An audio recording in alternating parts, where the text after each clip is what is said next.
L'objet de cette session est de parler d'un acronyme anglophone que vous avez entendu à de nombreuses reprises depuis maintenant quelques mois, voire années, qui est, appelons ça pour l'instant le BIOD. L'idée étant en fait de voir plusieurs aspects aujourd'hui ensemble. Premièrement, la partie BIOD, qu'est-ce que ça représente, qu'est-ce que ça veut dire au niveau des entreprises, et notamment des entreprises françaises.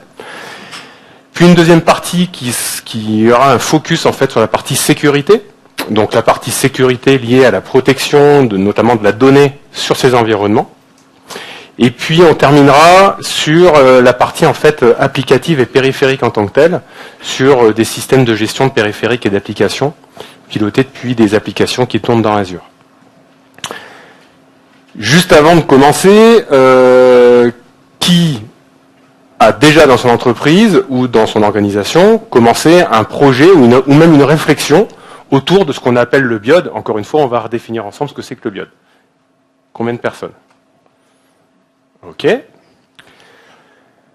Sur ce panel de personnes qui a déjà commencé une réflexion, est-ce que la partie sécurité liée au device, au périphérique ou à l'information est une composante que vous avez pris en compte dans votre projet, oui ou non, et oui, si vous pouvez lever la main. Ok. Donc on se rend compte, en fait, que la partie sécurité, ça fait partie, en fait, du BIOD par essence, par genèse. On va donc commencer, en fait, par introduire cette notion-là et surtout de la projeter, en fait, sur l'utilisation telle que c'est fait en France. Alors, tout le monde a sa définition, on peut tourner les choses de plein de façons différentes. Et effectivement, on va se rendre compte ensemble qu'en fonction de votre propre définition, vous allez avoir des actions et des choses que vous allez faire différemment. Quelque chose qui est intéressant, c'est qu'effectivement, par exemple, le terme de BIOD est très différent si vous regardez en France, en Europe, aux États-Unis. Si vous parlez avec un Américain, la notion de BIOD pour lui est totalement différente des projets que vous allez gérer ici. Donc l'idée, c'est vraiment de définir quelle est cette tendance, pourquoi elle existe, et quel est le type d'adoption qu'il y a en France, par exemple. Alors, je vous ai mis en fait des petits infographiques qui tournent. Ça, c'est pour vous démontrer à quel point définir ce que c'est que le BIOD est extrêmement complexe. Parce que vous avez des dizaines et des dizaines de reports, d'analyses, voire des centaines qui sont accessibles ou pas sur Internet. Et vous n'avez pas une information qui est identique dans chacune de ces présentations ou de ces études. Il y en a qui vont vous dire il y a 80% des entreprises qui font du BIOD, d'autres qui vont vous dire ça n'existe pas. Donc c'est très très compliqué en fait de se faire une idée sur le périmètre et sur le panel de l'utilisation du BIOD en France, en Europe ou aux États-Unis. On peut également se poser la question, est-ce qu'il y a une adoption réelle? C'est-à-dire est-ce qu'effectivement c'est quelque chose qui est aussi tangible dans la vraie vie que ce qu'on peut voir sur PowerPoint ou dans 01 informatique? La réponse est oui, parce que vous avez vu, il y a quand même pas mal de gens qui ont du moins une réflexion sur l'accompagnement de l'arrivée d'un certain nombre de périphériques dans l'entreprise et qui ont une réflexion sur ces usages. Un point également qui est important sur la partie BIOD, c'est la partie en fait culturelle et la partie liée à la législation. En fonction des pays, en fait, vous avez tout un tas de règles qui peuvent être totalement différentes. On va détailler bien évidemment la partie française. Si vous regardez en France, en fait, on a un certain nombre de lois ou de contraintes liées notamment au contrat de travail, qui fait que si vous demandez en fait à des gens ou si vous autorisez un certain nombre de personnes à utiliser leur propre périphérique, ça veut dans un certain cas dire en fait modifier leur contrat de travail. De la même façon, si vous dialoguez en fait, si vous avez des instances syndicales qui représentent les salariés dans votre entreprise, vous allez vous rendre compte qu'effectivement, ils vont vous demander de rajouter tout un tas de choses qui sont en fait autant de garde-fous sur l'utilisation d'un périphérique dit personnel dans le cadre d'une entreprise. Puisque dans BIOD, Bring Your Own Device, c'est le vôtre, en tant que personne, individu, et non pas un matériel professionnel fourni par l'entreprise.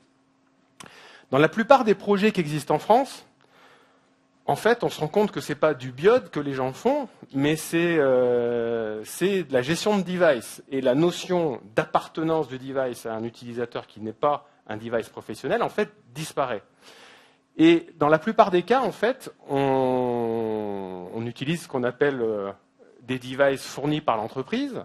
Et j'utilise un acronyme qui est le BAD, n'y voyez pas un mauvais jeu de mots, mais ça sous-entend en fait qu'en fait on va avoir des projets qui vont être de gérer des périphériques très différents, mais la notion d'appartenance du périphérique dans un périmètre qui est en dehors de l'entreprise n'est pas forcément quelque chose qui est, de prime abord en France en tout cas, quelque chose que l'on voit se décliner. Ce qui est certain par contre, c'est que l'arrivée de cette tendance modifie de façon très très grande en fait l'attitude de la DSI. Et en fait, on se rend compte que c'est pas quelque chose forcément de naturel d'avoir à gérer en fait des vagues de périphériques de ce type. Et en termes d'adoption, en termes d'outils de gestion, il faut forcément que les DSI réfléchissent à fournir des solutions permettant d'accompagner l'arrivée de ces devices, qu'ils soient personnels ou non, au sein de l'entreprise.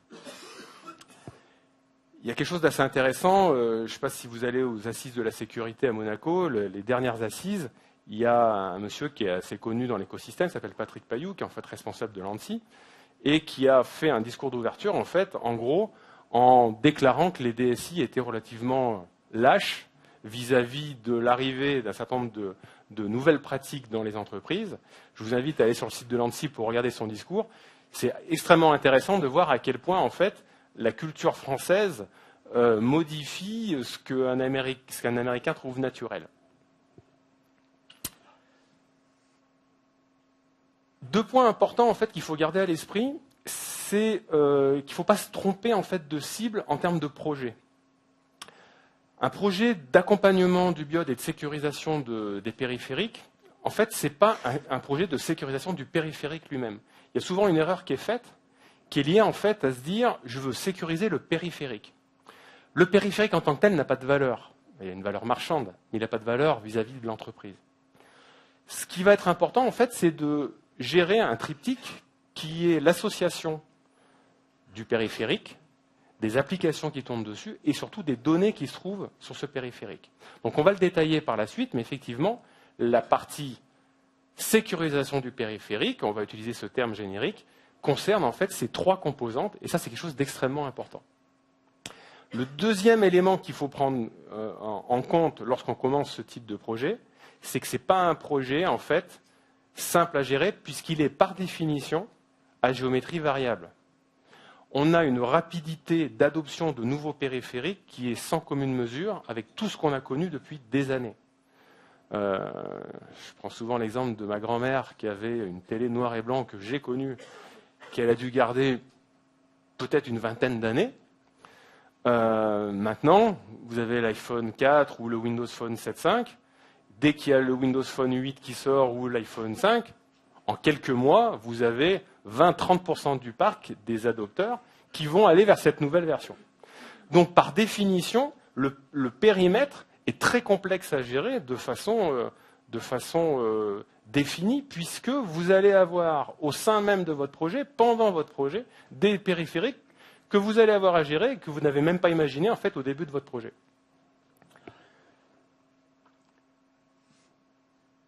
Par rapport à ça, maintenant l'idée c'est de dire j'ai des devices, j'ai compris qu'il fallait que je les gère, qu'il fallait que je m'en occupe en tant que DSI ou en tant que responsable informatique. Et maintenant je vais avoir besoin d'un certain nombre d'outils ou de règles de bonne pratique pour sécuriser en fait l'utilisation de ces périphériques. Le premier constat, c'est de se dire c'est qu'il va vous falloir un outillage. C'est-à-dire qu'effectivement, si vous voulez gérer des périphériques et les sécuriser, il vous faut des outils. Bon, là, vous n'avez pas attendu la session pour vous en rendre compte. On peut effectivement séparer en deux grandes familles les solutions dites de MDM, donc les solutions qui vont vous permettre de gérer en fait des périphériques mobiles. Et en gros, il y a deux familles. Il y a une première famille qui va simplement utiliser ce que proposent les fournisseurs d'API au niveau des constructeurs ou des OS. C'est-à-dire que, par exemple, Apple fournit pour iOS un jeu d'API qu'une solution technique peut utiliser pour paramétrer un iPhone, un iPad. Sur Android, vous avez la même chose. Certains constructeurs, exemple Samsung, rajoutent des API supplémentaires à ce qu'il est prévu de faire dans Android pour gérer par un MDM les applications, le contenu, la sécurité de votre périphérique. Ça, c'est la première famille. La deuxième famille, c'est une autre approche qui consiste à dire il faut séparer en deux containers les informations se trouvant sur le périphérique. Donc là, en fait, c'est historiquement ce qu'on a vu débouler très rapidement dans les entreprises, parce qu'il y a eu, je ne vais pas dire une peur, mais en tout cas une appréhension sur le fait d'utiliser un même périphérique pour en fait des utilisations personnelles et professionnelles. Et la réponse immédiate, technique trouvée, qui était relativement facile à déployer, c'était de dire je vais utiliser une solution pour séparer deux environnements sur mon périphérique. Et si vous suivez un petit peu l'actualité à ce niveau-là, c'est par exemple ce qu'a décidé d'intégrer BlackBerry, puisqu'il ne faut plus les appeler RIM, au sein des nouveaux devices. C'est la séparation native au sein de l'OS de deux environnements, un professionnel et un particulier. Les deux types de familles, alors encore une fois, je schématise, c'est un peu plus complexe que ça, mais quand vous analysez en fait les outils du marché, vous allez assez rapidement les catégoriser dans l'une ou l'autre des deux familles. Les deux familles de produits ou d'outils ont des avantages et des inconvénients, forcément, toujours. Je dirais que la grosse différence, en fait, c'est que quand vous êtes dans le cas d'une séparation d'un modèle de type bulle et périmètre professionnel et particulier, ça oblige l'utilisateur, en fait, à utiliser un autre environnement que ce qui est prévu à la base sur l'operating system, sauf dans le cas de BlackBerry depuis quelques semaines. Donc, dans quelle direction la majorité des produits vont aller, c'est extrêmement compliqué de le dire maintenant. En tout cas, ce qui est intéressant de constater, c'est que la notion de sécurité liée à l'environnement du périphérique a été immédiatement introduite dans les premières solutions qui sont rentrées sur le marché. Microsoft propose un ensemble de briques en fait, qui vous permettent de gérer un certain nombre de devices, même les devices non Microsoft. Donc, il y a en gros l'adoption et l'utilisation conjointe de System Center plus Intune qui vous permet de faire un certain nombre de choses. Il y a tout un tas de présentations cette année sur et System Center et Intune et la collaboration entre les deux. Je vous invite bien évidemment à regarder ce qu'il en est et comprendre ce que l'on peut faire avec les technologies Microsoft. Un point qui est intéressant, c'est de se dire aussi je vais maintenant devoir sécuriser mon périphérique. Est-ce que la sécurité périmétrique, et là ça dépasse un petit peu en fait le cadre du périphérique, est-ce que la sécurité périmétrique a encore un sens? Est-ce que vous pensez que mettre un firewall dans une entreprise, ça suffit à sécuriser son environnement? Est-ce que vous pensez que mettre un web proxy pour publier des applications, ça suffit à sécuriser le contenu de cette application? Évidemment que non. Il y a un certain nombre d'entreprises, de très grosses entreprises françaises, qui, dans la définition des périmètres, considèrent le LAN aussi dangereux que le WAN. C'est-à-dire que vous n'avez pas, parce que vous êtes sur le LAN, accès à des informations différentes. Pour eux, le périmètre LAN est aussi dangereux, puisqu'en fait, maintenant, c'est extrêmement simple d'accéder à ce LAN ou d'échanger des données depuis ce LAN vers le WAN. Donc forcément, la notion de sécurité périmétrique, petit à petit, tend à s'effacer. C'est extrêmement simple d'utiliser tout un tas de services pour synchroniser des informations qui vont passer au travers des firewalls, via HTTPS ou via tout un tas d'autres moyens. Depuis peu, il y a même des services qui renaissent qui vous permettent de partager des gigas et des gigas en 3 clics. Donc effectivement, la notion de sécurité périmétrique est quelque chose qui diminue petit à petit, voire qui tend à disparaître. Donc, se mettre en tête que la sécurité périmétrique est l'élément prédéterminant pour sécuriser des devices mobiles est encore plus une hérésie, forcément. Il faut voir également qu'on vient d'un monde filaire, on va vers un monde non filaire, et ça, forcément, ça rajoute de la perméabilité au niveau des réseaux, ça rajoute des points d'entrée. Si je me fais pirater ma borne Wi-Fi à Singapour et que je suis une entreprise internationale, je compromets en fait l'intégralité de mon entreprise, voire même si j'ai mes informations qui sont à Paris. Donc, sécurité périmétrique, oui, il faut se rassurer, mais ça ne suffit pas, ça ne suffit absolument pas à se protéger, et notamment à protéger les données que l'on veut garder à l'intérieur de l'entreprise. Je vous invite également à aller sur le site d'Intel. Ils font une présentation d'une technologie en fait qu'ils embarquent dans leur chip. c'est assez fascinant à voir. En fait, ça vous permet de désactiver électriquement quelque chose qui est équipé avec une puce Intel à distance. Donc, quand je dis électriquement, c'est-à-dire que le PC il fonctionne et il s'arrête. Donc, c'est une technologie en fait qui est embarquée dans les chipsets et qui en fait vous démontre à quel point maintenant la sécurité s'insère dans tous les éléments, même dans les éléments de chipset. Et là, vous pouvez flasher votre BIOS, changer votre disque dur, ce que vous voulez. En fait, la puce intègre directement les éléments de sécurité. Ils font des démonstrations sur leur stand. Je vous invite à aller voir ça. Sécurité périmétrique, oui, mais pas que. Donc, ça veut dire qu'il faut qu'on protège la donnée. Au niveau de cette protection de données, puisqu'en fait, la vraie valeur, encore une fois, ce n'est pas le périphérique, la vraie valeur, c'est les données qui sont dessus. Quels sont les moyens qui sont à ma disposition pour protéger les données sur ce périphérique et quels sont les moyens qui vont me permettre en fait d'éviter la fuite d'informations au sens général du terme. Historiquement, il y a deux types de technologies qui existent. Il y a les technologies dites d'IRM. Alors, vous entendrez IRM ou ERM, ça dépend, mais c'est la même chose en fait. Et les technologies dites de DLP. Qui a déjà entendu parler de ces deux notions-là? Ok. Qui, dans son entreprise, a déployé un DLP? 3 courageux. Donc, effectivement, ces notions-là existent depuis des années. On va regarder ensemble ce qu'il est possible de faire et quelle est la meilleure pratique pour appliquer sur les périphériques mobiles. Alors, chez Microsoft, en fait, l'IRM a un nom. C'est ADRMS, donc vous avez peut-être entendu parler d'une technologie qui s'appelle ADRMS, pour Right Management Services, et qui permet en fait de protéger à la source la donnée que vous allez produire avec Office notamment. Alors, la différence c'est quoi? Donc grosso modo, en termes de technologie, vous avez donc ces deux technos qui existent et qui utilisent en fait des modèles extrêmement différents. En gros, le DLP, vous allez en fait installer un système qui contient un certain nombre de règles, avec un moteur qui applique ces règles. Vous allez définir des règles de filtrage ou non de l'information. Cette information, vous allez pouvoir la filtrer sur le réseau, sur une application, par la messagerie, quand vous allez copier quelque chose sur une clé USB. Bref, des agents DLP, qui soient des sondes réseau ou des agents de type host installés sur les machines, vont vérifier qu'à un instant T, il n'y a pas une information stratégique qui s'en va de l'entreprise. Le DLP n'agit pas sur la donnée elle-même. Le DLP agit sur le transport de la donnée, quel que soit ce qu'on met derrière le terme de transport. L'IRM a une approche totalement différente. L'IRM, en fait, c'est en gros du chiffrement. Si je simplifie, vous créez un document et vous allez chiffrer ce document au moment où vous le créez.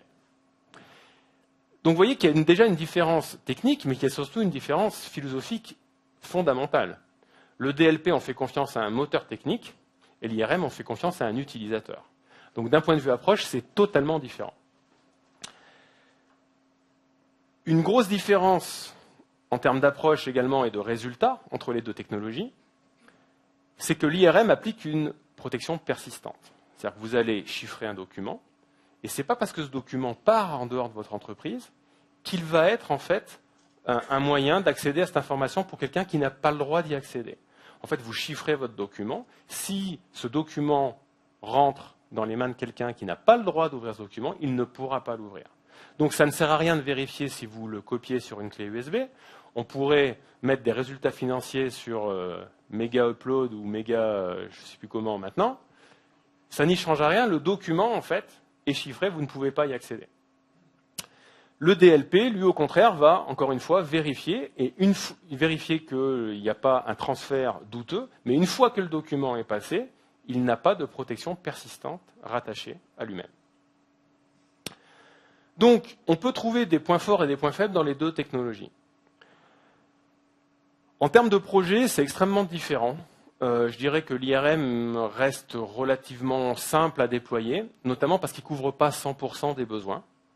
Et les projets de DLP sont beaucoup plus lourds à déployer Pourquoi? Parce qu'on tente à leur faire couvrir 100% des besoins. Le fait de demander à un utilisateur de protéger une information au moment où il la crée peut être vu comme un point fort ou comme un point faible. Ça dépend à quel point vous jugez le niveau de vos utilisateurs. Je ne peux pas vous répondre, je ne peux pas vous dire si c'est un point fort ou un point faible. Mon intime conviction, c'est que c'est plutôt un point fort. Parce qu'en fait, ça évite notamment les faux positifs que l'on peut avoir dans des systèmes automatisés. Qui est le plus à même de définir si l'information créée est sensible ou non, sinon le créateur lui-même de cette information. Néanmoins, que vous pensiez que ce soit un point fort ou un point faible, ce qui est certain, c'est que l'utilisateur, la couche 8, a sa place dans votre réflexion et doit être formé et doit être sensibilisé.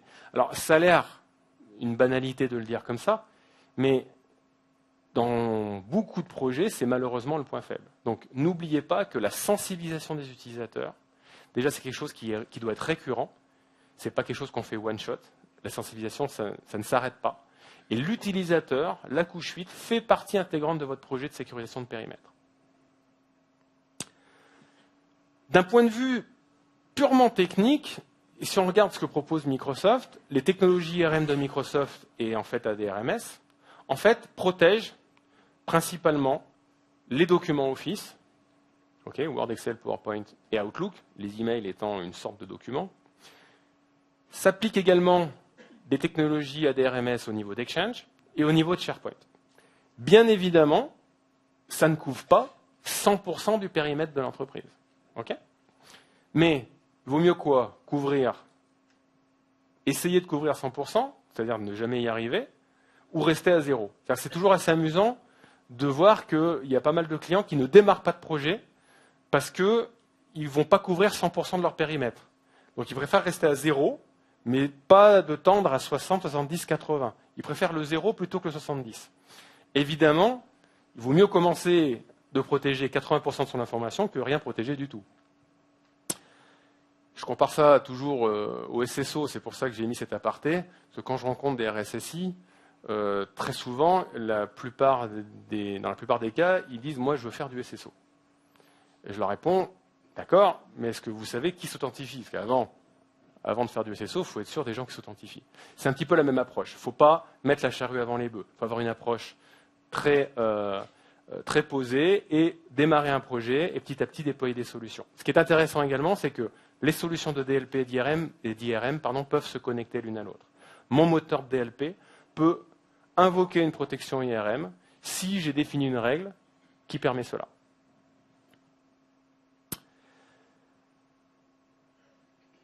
Sur la partie device mobile, on va donc plutôt essayer d'adopter des technologies dites IRM pour protéger les informations, pour plein de raisons différentes. Premièrement, parce qu'encore une fois, la sécurité périmétrique a assez peu de sens. Donc, la notion de DLP est compliquée à définir sur ce type de périphérique. Deuxièmement, parce qu'effectivement, des périphériques mobiles, par définition, ça se trouve dans l'entreprise, mais aussi à l'extérieur de l'entreprise. Donc, il faut absolument être capable d'appréhender une solution et de l'installer, qui soit capable de couvrir la sécurité dans mon entreprise et à l'extérieur, et de protéger ces informations dans l'entreprise et à l'extérieur. Pour résumer, il faut protéger la donnée. Protéger la donnée, en fait, ça veut dire principalement 3 choses, à mon avis, si vous déployez des solutions d'IRM. Premièrement, il vous faut catégoriser votre information. C'est-à-dire que protéger de l'information, oui, mais il faut avoir ce qu'on appelle un plan de catégorie qui vous permette en fait de définir des niveaux différents d'information pour appliquer des différences de protection sur cette information. Généralement, une entreprise adopte 4 niveaux de classification. Il peut y en avoir plus, il peut y en avoir moins, mais c'est généralement la moyenne. Et on retrouve des choses assez classiques. Mais on doit pouvoir définir ce type de réglage, ce type d'application, pour être capable ensuite de définir des règles différentes. Deuxièmement, protéger la donnée, ça veut dire utiliser l'utilisateur. Vous ne pouvez pas faire sans l'utilisateur. De toute façon, DLP, pas DLP, IRM, pas IRM, SMIME, pas SMIME, Si un utilisateur n'est pas sensibilisé, la couche 8 aura le dessus, je vous le garantis. Donc, à partir de là, si vous ne mettez pas l'utilisateur avec vous dans le projet, votre projet, en fait, il est déjà mort. Donc, faites très attention à ça. Et puis, la troisième partie, c'est qu'effectivement, vous devez mettre en balance les technologies IRM et DLP. Et très souvent, on commence par de l'IRM, et puis quand on a quelque chose de mature, on va évoluer vers autre chose, vers quelque chose de plus complexe, de plus lourd à mettre en œuvre, qui est lié à du DLP. On va donc maintenant détailler la solution de Microsoft qui propose en fait de l'IRM et de la protection d'informations. Et puis ensuite, on va voir comment cette partie-là, je peux l'appliquer sur mes devices mobiles. Alors, ADRMS, en fait, c'est une technologie donc portée par Microsoft qui permet en gros de protéger en fait des documents et des emails. Donc ça s'applique de base à Word, Excel, PowerPoint et Outlook. Bien évidemment, il y a des fournisseurs de solutions qui vont vous permettre en fait d'étendre ces technos-là à autre chose que du Microsoft. C'est-à-dire que j'ai dit Outlook, mais si vous avez un BlackBerry, comment ça se passe? J'ai dit Word, mais si vous voulez protéger des documents PDF, des documents XML, des documents TXT, des documents JPEG et que sais-je, comment ça se passe? Donc effectivement, il y a un certain nombre d'ISV qui proposent des solutions complémentaires pour porter cette protection sur des technologies non Microsoft. D'un point de vue technique et vraiment macroscopique, comment ça fonctionne? ADRMS, en fait, se base sur 3 briques. Une première brique, en fait, qui est le service ADRMS lui-même. En fait, c'est un service Windows qui tourne sur une machine. Une deuxième brique qui est Active Directory. Si vous voulez utiliser ADRMS, il vous faut Active Directory. Et il vous faut en fait une base de données SQL pour stocker la définition des droits et ce qu'on appelle les templates ADRMS. Ensuite, vous activez la solution et un utilisateur va utiliser une application, va créer un document, donc une application, sous-entendu une application qui est capable d'aller utiliser la pile RMS qui est déployée sur le client, puis de lui appliquer un certain nombre de droits. Donc en fait, comment ça se passe? Je vais créer un document Word, je vais dire je veux protéger ce document Word, et je vais en tant qu'utilisateur aller dire voilà, je veux que Jean-Pierre puisse lire ce document, je veux que Sophie puisse faire des copier-coller du contenu de ce document, et l'ensemble des autres personnes n'y ont pas accès. Donc, ce qui est intéressant également avec les technologies IRM, et notamment ADRMS, c'est que les choix de sécurité ne sont pas simplement on ou off. On peut affiner de façon très forte, en fait, les différentes possibilités. J'y accède pas, bien sûr. Je peux faire un copier-coller ou pas du texte.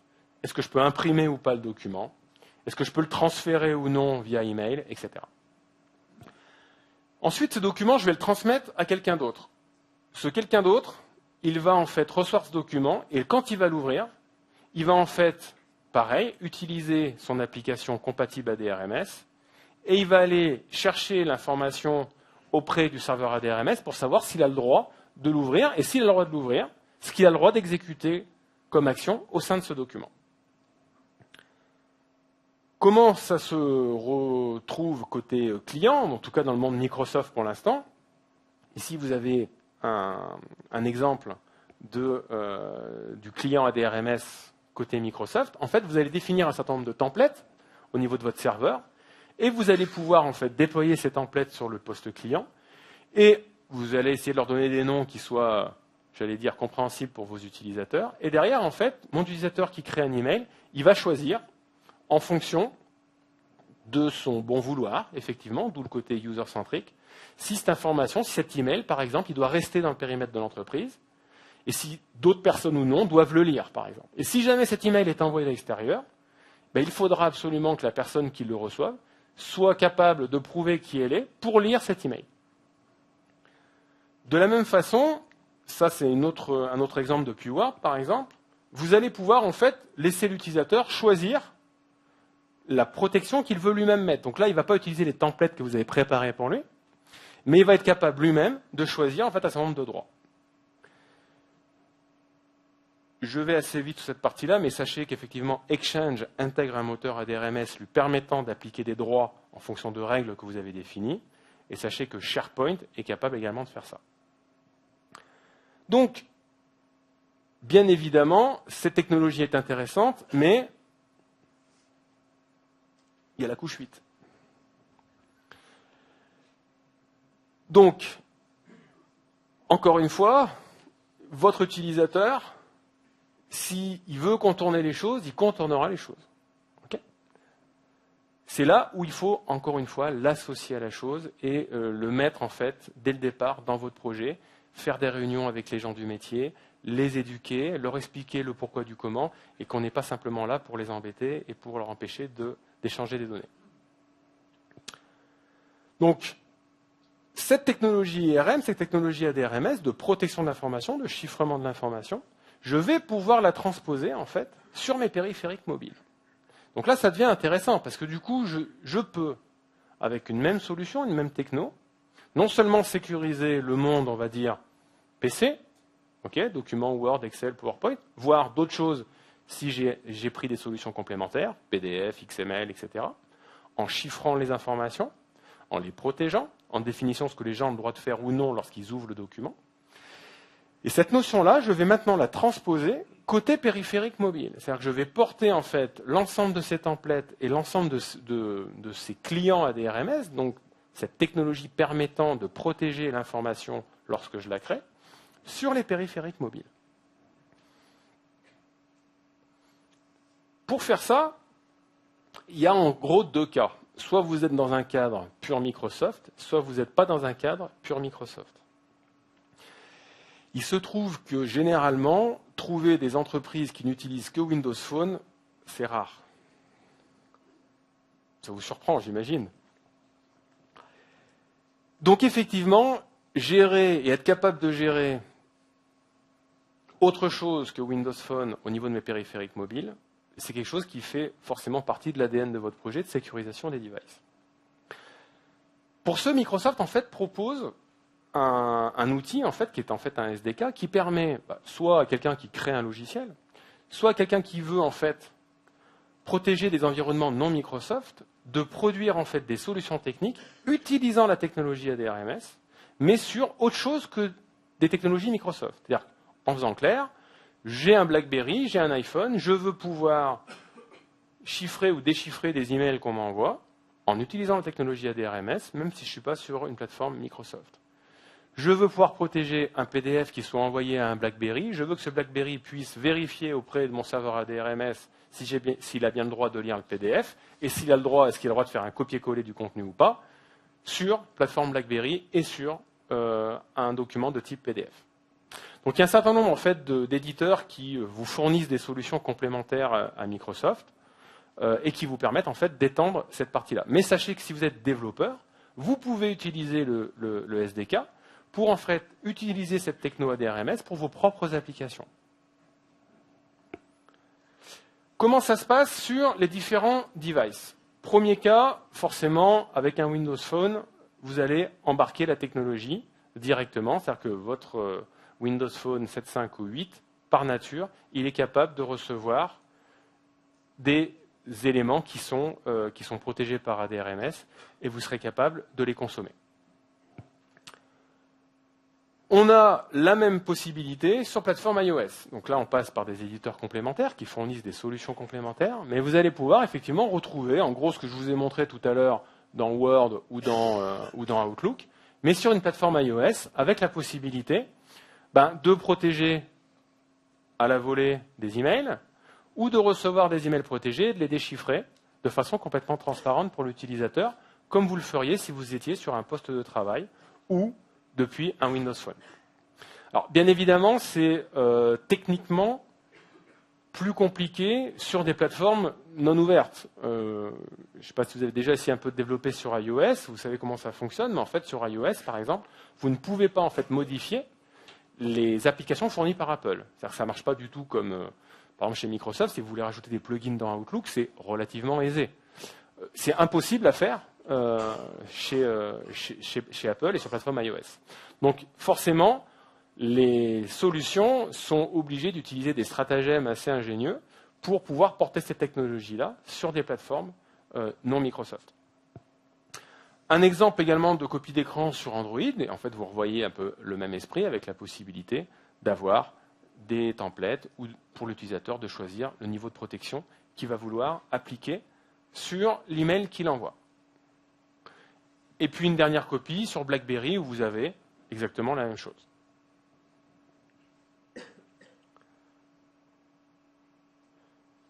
Sur Windows RT. Pour l'instant, la technologie n'est pas encore disponible. Je dis bien Windows 8 RT. On imagine que c'est quelque chose d'extrêmement important pour Microsoft, on imagine que c'est quelque chose de plutôt stratégique. Il n'est pas délirant d'imaginer que dans un futur proche, cette technologie soit portée sur la tablette Windows 8 RT.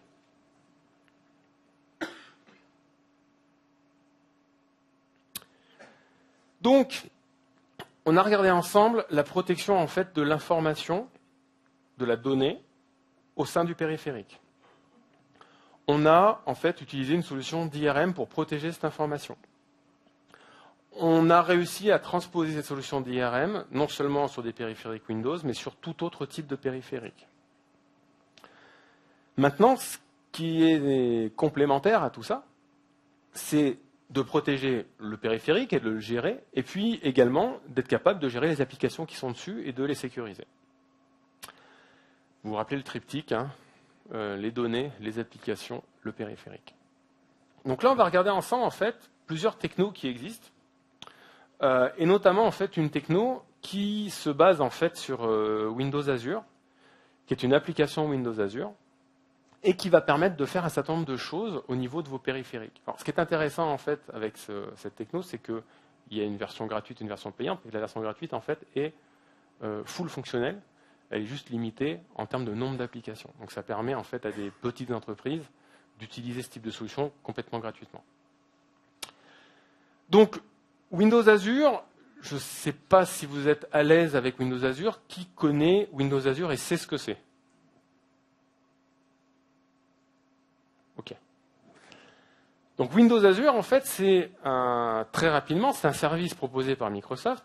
Plus précisément, c'est un ensemble de services proposés par Microsoft, hébergés sur les plateformes cloud de Microsoft, et qui permet en fait aux clients de faire un certain nombre de choses. Vous allez être capable de stocker du contenu en ligne, donc l'équivalent d'un SkyDrive, mais professionnel. Vous allez être capable de faire tourner des machines virtuelles, mais en ligne, donc l'équivalent d'un Hyper-V, mais chez Microsoft, hébergé dans le cloud de Microsoft. Vous allez être capable également, c'est assez récent, de faire du streaming vidéo, de proposer des applications multimédia à des utilisateurs. Vous serez également capable, en fait, d'avoir ce qu'on pourrait rapprocher à un Active Directory on-premise, mais dans le cloud, c'est-à-dire avec une techno qui s'appelle Windows Azure Active Directory. Et puis, vous allez être capable également de développer des applications que vous allez héberger sur plateforme Windows Azure. Donc, Windows Azure, c'est un ensemble de services cloud fournis par Microsoft et qu'on peut utiliser de façon unitaire ou qui ont en fait la possibilité d'utiliser de façon complète avec l'ensemble des services. Donc, on peut choisir les services qu'on utilise. Il y a de plus en plus de solutions en fait applicatives qui tournent sur le framework Windows Azure. Et notamment, je vais vous en présenter une en fait, qui vous permet de gérer un certain nombre de choses au niveau SaaS et mobile. Alors, cette solution s'appelle Direct Control for SaaS. C'est une application Windows Azure. Et en fait, elle permet de faire plusieurs choses. Elle va vous permettre, par exemple, d'intégrer vos périphériques mobiles dans Active Directory, au sens où on l'entend habituellement. C'est-à-dire, quand vous renseignez une machine qui rentre dans Active Directory, vous allez faire pareil en fait avec des devices Android, iOS ou autre. Elle va vous permettre également en fait de gérer de façon complète la sécurité depuis Active Directory. Oui, maintenant que j'ai mis mes devices dans AD, je vais pouvoir les gérer et les sécuriser. Et d'utiliser des technos que vous utilisez déjà. C'est-à-dire que si vous utilisez déjà les GPO pour faire un certain nombre de choses sur vos systèmes, vous allez pouvoir utiliser les GPO en fait pour gérer vos devices mobiles qui sont intégrés dans Active Directory. Également intéressant, l'ensemble des éléments que vous allez définir au niveau d'Active Directory vont être répliqués au niveau d'un service SaaS qui tourne sur Windows Azure et qui va vous permettre en fait d'appliquer des sécurités, d'appliquer des politiques de sécurité, également pour des systèmes qui sont en dehors de votre entreprise et qui ne sont pas connectés au réseau de l'entreprise. Et puis, pour la partie applicative, vous vous rappelez le triptyque, données, applications, périphériques, on va être capable en fait de gérer de façon fine ce que les utilisateurs utilisent, d'avoir des statistiques sur la façon dont ils utilisent les applications et de leur proposer en fait sur leur poste de travail et sur leur device mobile un environnement commun leur permettant d'accéder aux applications.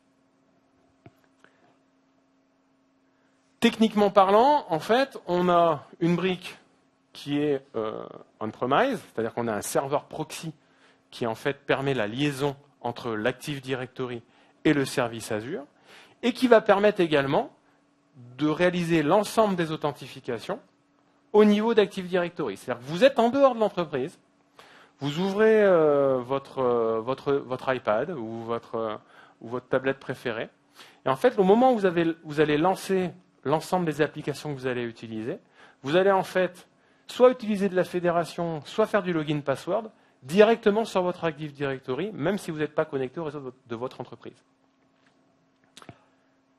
Alors, à quoi ça ressemble dans la vraie vie ?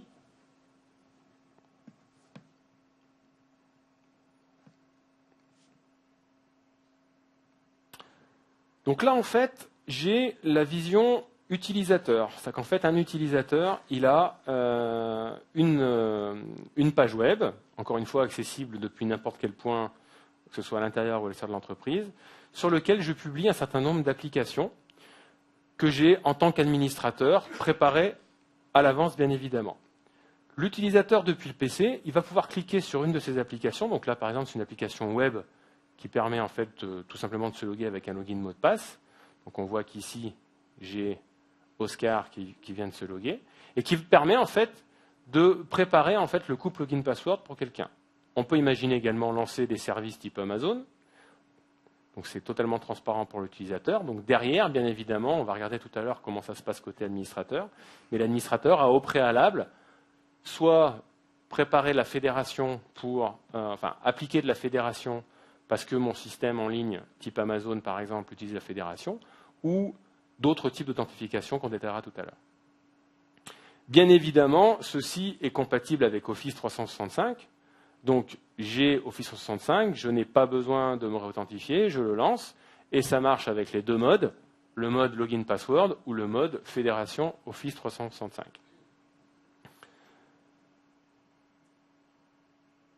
Il faut savoir également qu'en fait, Microsoft, depuis peu, a ouvert la possibilité pour des éditeurs tiers de fournir des services de fédération pour Office 365.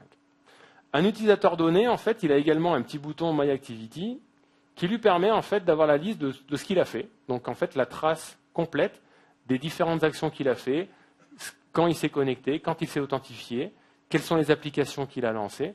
Et on va garder cette information au niveau du service cloud. L'utilisateur peut également avoir la liste de ses devices. Donc là, c'est assez simple, j'en ai que deux. Là, il y a un iPhone et un iPad. Et avoir des informations complémentaires sur ces devices, tout simplement en cliquant dessus. Il va savoir quels sont ces devices, avec certaines informations, où est le device, ou du moins où était le device la dernière fois qu'il s'est connecté, et puis la liste des applications installées sur ce device avec la version et ce genre de choses.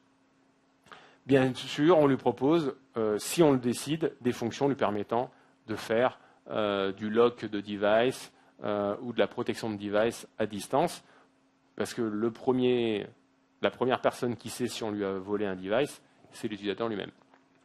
Donc ça permet très simplement à un utilisateur de gérer ce genre de choses. De la même façon, l'utilisateur, en fait, son identité, elle est en fait mappée à son identité Active Directory. Là, ce qu'on voit, en fait, c'est mon compte Active Directory, même si je suis à l'extérieur de l'entreprise, grâce au service proxy vers Azure. Donc là, ce que je vois, c'est en fait mes caractéristiques Active Directory en tant qu'utilisateur. Donc je vais pouvoir changer mon mot de passe Active Directory, par exemple. Ce qui est logique, puisque comme certaines des applications vont utiliser un login password, je vais également être capable de dire que je mappe ce login password avec ce qui se trouve dans Active Directory. Il faut proposer à l'utilisateur la possibilité de le faire. L'utilisateur peut avoir, bien sûr, la liste des groupes auxquels il appartient, les informations AD classiques et la possibilité, si on lui laisse, d'éditer un certain nombre de caractéristiques, plus précisément d'attributs, LDAP, qui, de base, sont éditables par un utilisateur dans Active Directory. Au niveau de l'interface utilisateur, en fait, quand on regarde de façon un petit peu plus précise les choses, on se rend compte qu'un utilisateur, il utilise, comme on l'a dit tout à l'heure, également des iPads, des iPhones, des Windows 8 RT, etc. Donc l'idée, c'est d'avoir exactement la même expérience côté device. Rappelez-vous, le device, il y a une existence dans Active Directory. Il a un compte dans Active Directory. Donc si je vais dans AD, dans une certaine arborescence qu'on verra tout à l'heure, je fais un clic droit propriété sur iPhone de Polo, et je ne vois pas en système d'exploitation Windows 7 ou Windows 8, mais je vois iPhone 6.1 ou iOS 6.1 ou ce genre de choses. Donc mon device étant dans Active Directory, mon utilisateur étant dans Active Directory, je suis capable en fait de fournir le même niveau de sécurité d'authentification que ce que j'aurais pour un PC et un utilisateur qui se connecte au niveau d'Active Directory, même si ce user et ce device sont à l'extérieur de l'entreprise. Donc techniquement parlant, s'il y a des gens que ça intéresse, on pourra en discuter. Je vous garantis que c'est, en termes de performance et d'architecture technique, quelque chose d'assez époustouflant. L'idée, c'est que mon utilisateur, il va se connecter soit sur une application, soit sur une page web. Donc là, on a déployé une application sur un iPad, et il va avoir en fait la même expérience qu'il aurait depuis un PC, ou depuis d'ailleurs tout autre type de périphérique. C'est-à-dire qu'il pourrait être, ça, je pourrais être depuis une station Linux, ou depuis un Mac, ça serait exactement la même chose. Donc ici, bien sûr, je vais avoir la même expérience. Je vais avoir un utilisateur qui va cliquer sur, par exemple, Office 365 ou une autre application, et il va lancer l'application soit en mode web, soit en mode applicatif sur mon device. Alors, si on prend l'exemple d'Office 365, c'est relativement simple, puisqu'il n'y a pas d'application Office 365 pour iOS. Donc forcément, c'est un lancement de type web. Mais on peut imaginer que si j'utilise Dropbox, quand l'utilisateur clique sur Dropbox, j'ai préparé toute la partie authentification, on va voir ça tout à l'heure, et je peux au choix définir s'il lance Dropbox dans l'interface web ou si en fait il appelle l'API de l'application Dropbox et qu'il utilise derrière l'application Dropbox installée sur mon iOS. Donc, ce qu'on vient de voir sur iOS, c'est exactement la même chose, bien évidemment, sur une plateforme Android. Donc, fournir à l'utilisateur la même expérience, que ce soit sur n'importe quel type de workstation, PC, Linux, Mac, et sur n'importe quel type de device, iOS, Android ou ce genre de choses. Côté administration, en gros, on va utiliser en fait une liste d'applications. Donc, il y a un catalogue de 450 applications supportées. On peut définir ses propres applications. Mais effectivement, il y a un catalogue assez expansif d'applications. Et en tant qu'administrateur, donc là on est maintenant dans la console administrateur, je vais définir les caractéristiques d'une application. Donc par exemple, on va prendre l'exemple d'une application web et on va pouvoir définir en fait un certain nombre de caractéristiques. Donc là on a pris une application de type web, user password, et je vais choisir en fait les caractéristiques. En gros, il y a deux types d'applications. Il y a les applications user password, enfin il y a trois types. Les applications user password, les applications de type fédération, où là je vais indiquer des éléments de fédération, et également des éléments de type script. Donc là en fait on peut choisir un certain nombre de caractéristiques. On peut par exemple définir que l'utilisateur au niveau de l'application, il utilise le même username que ce qu'il y a dans Active Directory, parce que peut-être que j'ai fait un certain nombre de travail qui permettent de faire ça au préalable. On peut bien évidemment mémoriser un login, mot de passe au sein de l'application. Alors ça, c'est très utilisé en fait, le Everybody Share a Single Username, pour des sociétés en fait qui accèdent à des applications en ligne, mais qui n'ont pas de compte indépendant pour chaque individu. Alors, par exemple, j'ai un exemple qui me vient en tête parce que je l'ai vécu il n'y a pas longtemps dans le domaine de la finance ou de l'assurance. En fait, les courtiers s'abonnent à des prestataires d'assurance.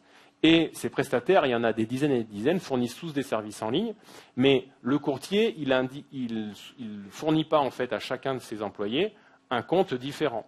Mais il ne veut pas que le compte qu'il fournisse à ses employés soit connu des employés. Il veut simplement que l'employé clique sur le lien, il accède avec le compte de l'entreprise à l'application en ligne, mais sans savoir, bien évidemment, quel est le mot de passe propre à l'entreprise. Parce que si cet employé s'en va de l'entreprise, ça veut dire qu'il peut continuer d'accéder en fait aux applications en ligne fournies par les assureurs. Donc il y a tout un tas en fait de cas où on peut avoir besoin d'un certain nombre de types d'informations différents. Ensuite, on va définir à quel groupe Active Directory s'applique cette application. C'est-à-dire, je peux définir à la base cette application-là, de la déployer automatiquement en fait sur un périmètre de groupe Active Directory, encore une fois. On ne parle pas de groupe dans le cloud ou ce genre de choses, on parle vraiment de groupe dans Active Directory. De cette même manière, l'administrateur peut définir des rôles, c'est-à-dire des groupements logiques d'individus, et associer ces rôles, donc par exemple on a un rôle ici qui est le rôle marketing, à un certain nombre en fait, de groupes Active Directory qui contiennent bien évidemment des utilisateurs. Donc je définis que le rôle marketing est associé à un certain nombre de groupes, et forcément ça veut dire quoi? Ça veut dire que si j'assigne des applications à ce rôle, automatiquement, si j'ai un utilisateur qui rejoint un de ces groupes, dans les quelques secondes qui suivent, au niveau de son interface, qu'elle soit sur iPad, sur Android, sur PC, sur Mac, la prochaine fois qu'il va se loguer, précisément même dans les 60 secondes après, même si ce n'est pas logué, il va avoir apparaître en fait un nouveau bouton, une nouvelle application qu'il va pouvoir utiliser. Bien évidemment, ce qui est également intéressant, c'est qu'on peut utiliser Office 365, et ce qui est très intéressant, c'est qu'en fait, on peut utiliser Office 365 en mode fédération sans installer ADFS. C'est-à-dire que la brique qui va être utilisée par Office 365 pour consommer l'identité, c'est en fait le service SaaS qui tourne sur Windows Azure. Donc je vais être obligé d'installer DearSync pour faire de la synchronisation, parce que ça c'est un prérequis technique d'Office 365 en mode fédération, mais je ne suis pas obligé d'installer ADFS pour faire ça. Au niveau de l'interface d'administration, je vais également avoir une liste d'utilisateurs qui sont en fait des utilisateurs Active Directory. Encore une fois, je ne synchronise rien, je me connecte directement à mon interface AD. J'ai au préalable défini quels étaient les utilisateurs qui avaient le droit d'utiliser la solution. Et quand je clique sur un utilisateur, j'ai un peu le résumé en tant qu'administrateur de ce qu'a fait l'utilisateur. Donc j'ai la liste des devices qu'il utilise, et puis j'ai les rôles auxquels il appartient, et j'ai bien sûr son activité. Donc je suis capable de tracer en fait l'ensemble des activités par rôle, par utilisateur, par device. Donc je sais exactement en fait les statistiques d'utilisation des devices, des utilisateurs et des applications. Bien évidemment, cette notion en passant par l'utilisateur, je peux en tant qu'administrateur avoir envie de le faire en passant par les devices et de voir un certain nombre d'informations. Je peux donc accéder à un certain nombre de statistiques sur les applications les plus utilisées, et puis quand je la sélectionne, avoir la liste en fait des activités liées à cette application.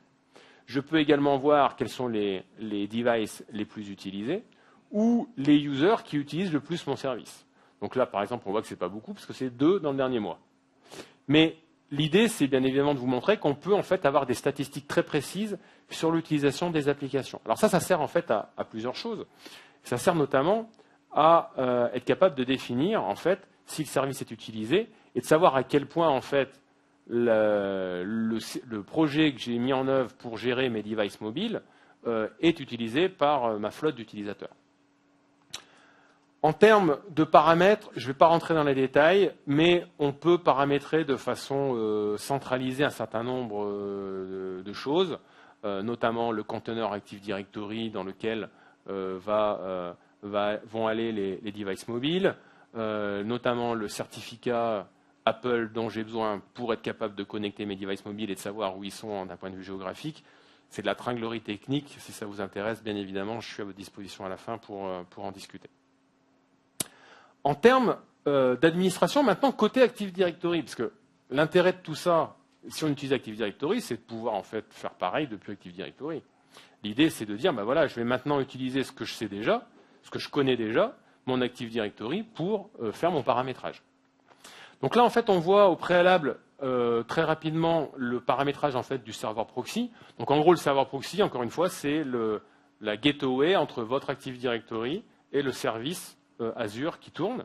Et vous allez être capable en fait, de définir un certain nombre d'informations, comme les groupes qui ont le droit d'enrôler eux-mêmes des devices, donc les utilisateurs qui ont le droit eux-mêmes d'enrôler un device auprès de la solution, les conteneurs dans lesquels vont se créer les devices, les comptes machines automatiquement, qui administre la solution, et puis les intervalles de rafraîchissement. Est-ce que c'est toutes les 2 secondes, toutes les 60 secondes, toutes les 3600 secondes? On fait ce qu'on veut.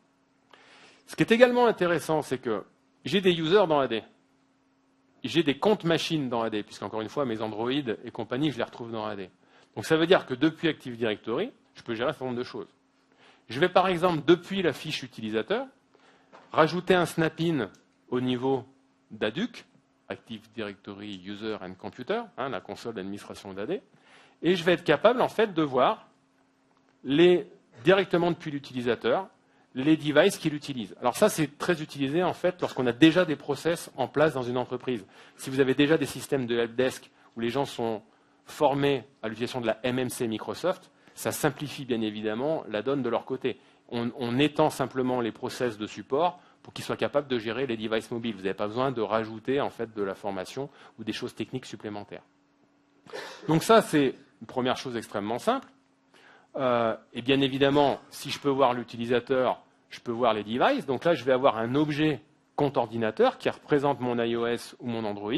Et de la même façon, je vais pouvoir collecter un certain nombre d'informations sur le type de device, les applications installées, les serial numbers, ce genre de choses. OK ? Donc, on va être capable de stocker dans Active Directory un certain nombre d'informations liées au device. C'est également extrêmement intéressant lorsqu'on a déjà des solutions qui permettent de faire de l'inventaire se basant sur Active Directory. Vous allez pouvoir en fait faire des requêtes sur votre AD pour avoir une visibilité complète non seulement du parc Windows, mais également du parc iOS ou Android. Vous allez être capable bien sûr d'avoir la liste des applications installées. Donc en fait, vous voyez qu'on retrouve la même chose que ce qu'on avait en mode web tout à l'heure, mais en fait depuis les consoles MMC Active Directory. L'idée étant à nouveau de ne pas avoir à modifier un certain nombre de choses et de caractéristiques au niveau de votre service support, par exemple. Okay. On a des users, on a des comptes machines dans Active Directory. Ça veut dire aussi qu'on va être capable de gérer des choses en utilisant en fait des systèmes, par exemple, liés au GPO. Donc je vais être capable en fait de créer des GPO, Group Policies Object, j'espère que tout le monde sait ce que c'est qu'une GPO, pour paramétrer en fait le comportement ou le système Android, iOS et bientôt Windows RT. Donc l'idée c'est de dire, plutôt que de passer encore une fois par quelque chose qui est une nouvelle console, etc., oui, je peux le faire depuis un mode web, mais si j'ai un administrateur qui sait faire des GPO, ou si j'ai plusieurs administrateurs qui savent faire des GPO, je vais en fait faire des GPO, au sens classique du terme, je vais les appliquer au niveau de mes devices mobiles, donc ce sera des GPO machines, pour paramétrer en fait les devices, les périphériques qui sont dans mon Active Directory. Donc vous voyez qu'en fait on peut faire absolument tout, en fait on peut paramétrer depuis des GPO l'ensemble des périphériques mobiles depuis mon Active Directory. J'en ai terminé là avec la vidéo.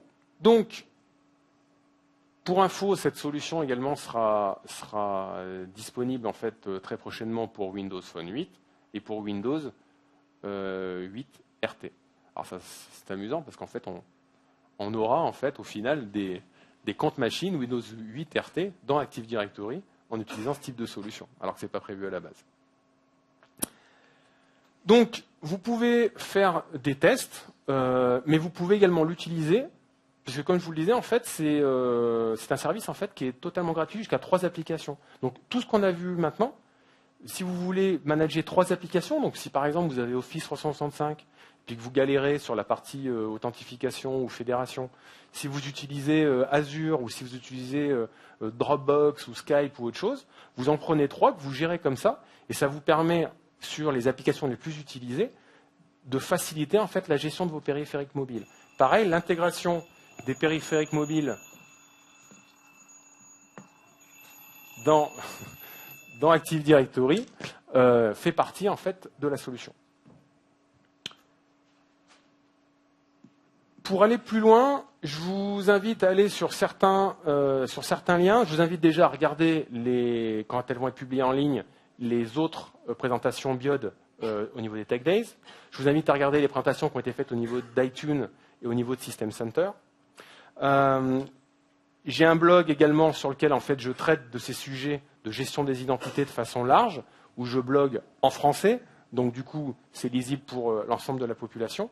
Je vous invite également à passer sur le stand d'Intel pour leur demander une démonstration, une présentation de la technologie Intel AT. Vous verrez comment protéger un périphérique de Intel à distance. Il y a des choses extrêmement intéressantes. Et puis, je vous invite également à noter la session. Vous savez que vous pouvez gagner des lots. Donc, je vous en prie, vous pouvez vous connecter et noter la session et peut-être gagner un lot. Je suis à votre disposition si vous avez des questions. J'ai posé des cartes là, si vous voulez mes coordonnées, si vous avez des questions par mail. N'hésitez pas et je vous souhaite une bonne fin de Tech Days. Merci beaucoup.